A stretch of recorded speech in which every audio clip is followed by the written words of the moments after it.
Oi gente, meu nome é Gustavo, eu sou estudante de Engenharia da Universidade Federal de Juiz de Fora e hoje vim aqui falar com vocês um pouquinho sobre análise de malha com fontes controladas no circuito. Bem, esse circuito aqui que a gente tem, ele vai ter uma fonte controlada, que é essa 6 e 0 lá em cima, né? É uma fonte de tensão controlada por corrente, e a gente vai ter essa e 0 que o circuito já dá, que vai da direita para a esquerda, ali naquele resistor de 3 ohms. Bem, como que a gente começa o exercício? A primeira coisa que a gente tem que fazer no exercício de malha é ver quantas malhas a gente vai ter que fazer no nosso circuito para poder ter as equações certas. A maneira correta de fazer isso é fazer uma continha do número de ramos menos o número de nós, mais 1, que vai ser o número de malhas. Nós, a gente tem 4 aqui, ó. A gente tem 1 aqui, 2, 3 e 4. Ramos, a gente vai ter 1 em cima, 2, 3, 4, 5, 6. Então, 6 menos 4, 2 mais 1, 3. Que muitas vezes, como eu já disse em outro vídeo, vai bater com o número de quadradinhos, entre aspas, né, que a gente tem dentro de um circuito. E bem, qual que é o intuito do exercício? Achar V1. Então a ideia é a gente fazer a equação de malha para conseguir achar o V1, que está ali no meio embaixo, né? Como que a gente vai traçar essas malhas? Bem, a gente não tem nenhuma fonte de corrente para facilitar o nosso estudo aqui, porque se tivesse uma fonte de corrente, o ideal seria passar uma corrente de malha pela fonte unicamente, porque é o valor da corrente de malha, é o valor da fonte. Mas a gente tem uma corrente bem importante no nosso circuito, que é a tal da I0, né? Então a gente pode pensar em traçar para poder favorecer que a I0 só conhecida com uma fonte, com uma corrente de malha, né? Nesse caso a gente pode traçar no sentido anti-horário uma corrente de malha aqui. Então a gente pode traçar outra nessa, e aí, para que não conhecida e todos os componentes do circuito sejam contemplados pelas correntes de malha, o que é uma obrigação, a gente pode passar uma grandona aqui fora, tá? Que vai fazer esse contorno todo aqui, né? É bem importante quando a gente está traçando as correntes de malha, fazer com que fique bem claro por onde que ela está passando, né? Porque às vezes a pessoa que for olhar a sua resolução e tudo mais, ela tem que ter isso bem claro na hora de dar uma olhada aí, né? Porque não adianta nada você traçar, fazer as equações se você não deixa claro o que você está fazendo. Vou chamar essas correntes de I1, I2 e I3, e a gente pode começar a fazer as equações. Lá na malha 1, a gente vai ter a corrente passando no resistor de 3 ohms em cima, a gente tem a corrente passando aqui nesse outro resistor de 3 ohms, e a gente tem a corrente passando no resistor de 24 ohms. Só que esse cara aqui é o nosso V1, então a gente vai manter ele para cima, sempre. Mesmo que a corrente estivesse no outro sentido. Nesse caso está no sentido correto, entre aspas, né? Correto para o V1 tá para cima. Então, não tem problema, mas é sempre bom ficar atento que quando a gente quer achar uma parte do circuito que já é dada, a gente tem que manter o sentido dela, né? Então a gente começa a fazer a equação. A gente vai ter V1 mais 3 I1, que é essa parte de cima, mais 3 vezes I1. E aqui a gente vai ter o I1 passando de baixo para cima e o I3 também passando de baixo para cima no 3 ohms. Então vai ser 3 vezes I1 mais I3, que é a corrente que passa por fora, né? Tudo isso é igual a zero. A gente pode dar uma melhoradinha nessa equação, então vai ficar 6 I1 mais 3 I3 mais V1, que é igual a zero. Ok, malha 1 equacionada. Vamos para malha 2. É legal perceber que a gente não tem o I2 na equação da malha 1, né? Mas isso acontece por quê? Porque o V1 ele tem o I2 ali implicitamente e isso vai aparecer na nossa equação adicional no final do processo, né? Então a gente vai ter aqui o V1 para cima, que foi o caso que eu falei. Apesar do I2 estar de baixo para cima, o V1 continua para cima, porque a gente quer saber ele nesse sentido que a gente está procurando. Então a gente não vai mexer nele. A gente tem aqui o nosso 2 ohms, né, que a corrente 2 está passando, e a nossa fonte de 60, que está aqui também para cima. Então a gente vai ter que 60 mais o 2 ohms vezes I2 vai ser igual a V1, né?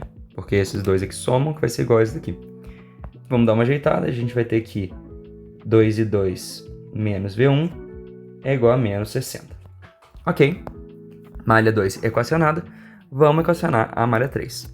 A malha 3 ela vai ter 3 componentes que participam da sua equação. Tem essa fonte, essa outra fonte aqui de cima e a resistência de 3 ohms lá embaixo. A resistência de 3 ohms vai estar para baixo, porque a corrente está passando de baixo para cima. As fontes elas não mudam, então vai ficar para cima aqui e para o lado aqui. Eu sempre gosto de desenhar setinhas porque elas sempre dão essa segurança, esse auxílio para poder fazer a equação, né? Então a gente sabe que as três vão estar somadas. Vai ser 60 mais 6 e 0, mais 3 vezes e 3, mais e 1, que como lá na primeira equação, elas estão somadas, sendo somadas porque elas estão para o mesmo lado, em cima do resistor.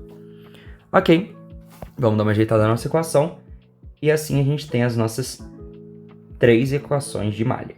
Então, 3 e 1, mais 3 e 3, mais 6 e 0, que vai ser igual a menos 60. Agora, a gente pode começar a ter outra parte, né, da equação, a primeira equação adicional. A nossa primeira equação adicional vai ser falar o que é o nosso I0, né? Como a gente tinha visto lá no início, a gente passou o I1 por aqui para que ele fosse a única corrente de malha a passar pelo I0. Então a gente sabe que o I1 é igual ao I0, até porque eles estão no mesmo sentido, então I1 é igual ao I0. I1 igual a I0. Essa é a nossa primeira equação adicional. A gente pode adicionar isso tudo na matriz no final, que vai dar certo de qualquer forma. Então a gente vai ter que I1 menos I0 é igual a 0. Ok.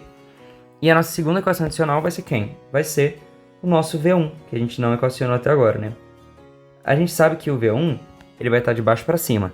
Então a corrente maior tem que ser obrigatoriamente a I1. Então 24 vezes I1 menos I2 vai ser o nosso V1, né? Porque a gente vai ter que V é igual a RI, né?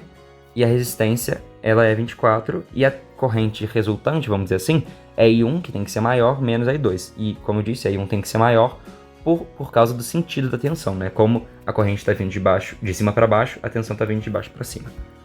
Então, a gente tem aqui que V1 é igual a 24, que multiplica I1 menos I2.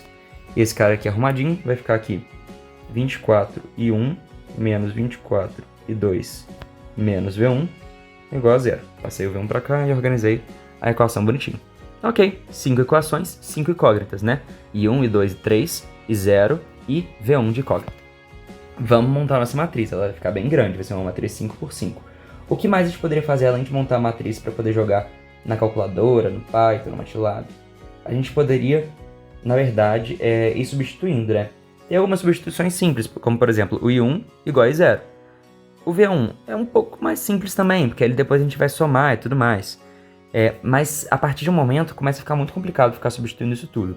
E a gente faz na matriz e tudo mais para poder minimizar a chance de errar. Porque é só escrever a matriz de maneira correta que a gente não tem tanto risco de errar, né? Tem risco ainda, mas minimiza os riscos. Bem, as nossas incógnitas são essas. I1, I2, I3, I0 e V1. E vamos começar a escrever as equações. Eu vou escrever de baixo para cima para a gente não se perder, né? Podemos escrever assim. I1 vezes 24, aí depois menos 24, 0 para o I3, 0 para o I0 e menos 1 para o V1. Ok? Primeira equação posta. Vamos fazer isso com todas as outras, né? Depois a gente vai ter I1 e menos I0. O restante preenchemos com zeros. Depois a gente tem para a malha 3. 3 e 1, 3 e 3. 6 e 0. Isso aqui tudo igual a 0, né? E as outras duas são todas iguais a 0. A terceira vai ser igual a menos 60. Então a gente coloca aqui do outro lado. Aí a gente vai ter a malha 2 ali. 2 e 2, menos e 1, vai ser igual a menos 60. Restante preenchemos com zeros. E a primeira equação, né? A equação da malha 1, vai ser 6 e 1, mais 3 e 3, preenchemos com 0 ali. 0 também para o 0, mais 1, V1. E aqui tudo igual a 0. Ok, temos a nossa equação. Vamos lá para HP que a gente consegue resolver isso. Então aqui na nossa HP a gente já consegue enxergar a matriz posta, né? O que a gente tem que fazer agora? Inverter ela para poder resolver o nosso sistema. A gente vai aqui Shift, né? Primeiro Shift, depois elevado a menos 1. Enter, invertemos a matriz. Ela dá esses valores assim, né? Todos quebradinhos, porque ela não está mostrando as frações. E aí a gente coloca de novo a matriz, né, aqui em Shift e o número 5. Aumenta aqui até ter 5 espaços e preenche com os dados que a gente tem de exercício, que vai ser 0, 0, menos 60, menos 60 e 0 de novo. Resolvendo, a gente acha esses seguintes valores, que vão ser referentes ao I1, I2, I3, I0 e ao V1. Vou passar eles lá para o nosso exercício e já volto. Bem, então como a gente viu lá no HP, a gente achou os valores para I1, I2, I3, I0 e V1. Esses valores vão corresponder a menos 4, menos 6, menos 8, menos 4, menos 4, e por fim, deixa eu dar uma ajeitadinha aqui, e por fim, 48. E o que importa aqui pra gente é esse cara aqui, o V1, que é o que o exercício pede, né? A gente sabe que a nossa resposta final vai ser então que V1 é igual a 48 volts. Uma coisa interessante de olhar aqui nesse exercício é que a gente equacionou todas as correntes ao contrário, entre aspas, né? O que não tem problema, porque a matemática resolve o restante pra gente. Mas a gente equacionou todas elas e deu tudo certo no final. Por quê? Porque estão todas arbitradas pro mesmo sentido. Todas estão no sentido anti-horário aqui. Então isso faz com que o restante das equações não desgringole, né? Não dê errado. Então a gente tem aqui o nosso resultado final, que é o V1. E a I0 também no exercício ela tá dada ao contrário, né? O que é bem interessante. Mesmo ela sendo dada no sentido da direita para a esquerda, funciona as nossas equações, não tem problema, não é um problema. E dessa forma a gente acha tudo certinho aqui e resolve o nosso exercício. Espero que tenha sido útil, espero que tenham gostado. Agradeço pela atenção. Se puderem compartilhar, deixar o like, comentar. É isso. Valeu, gente. Até a próxima.